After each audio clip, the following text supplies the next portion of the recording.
90% తిరుమలకి వెళ్ళినప్పుడు చాలామంది ఇవి మిస్ అవుతూ ఉంటారు. ఈ తప్పులు కూడా చేస్తూ ఉంటారు. అవేంటో తెలుసుకోవాలంటే మన ఛానల్‌ని కొత్తగా చూస్తున్న వారు సబ్స్క్రైబ్ చేసుకోండి. హాయ్ అండి. హరహర మహాదేవ్ వ్లాగ్స్‌కి స్వాగతం. ఈరోజు తిరుమల నుండి మీకు తెలుసుకోవాల్సిన ఒక మంచి విషయం చెప్పబోతున్నాను. అదేంటంటే తిరుమలలో గర్భగుడిలోకి వెళ్ళి స్వామివారిని చూడాలని ఆరాటపడుతూ ఉంటారే తప్ప గర్భగుడి నుండి బయటకు రాగానే ఎడమ సైడున ఇచ్చే తీర్థం తీసుకోవడం వల్ల ఎంత పుణ్యం కలుగుతుందో అసలు ఎవరు గమనించరు.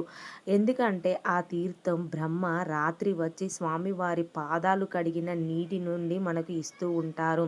ఆ తీర్థం తీసుకోవడం వల్ల మన పాపాలు అన్నీ తొలగిపోతాయని పెద్దలు చెప్తారు.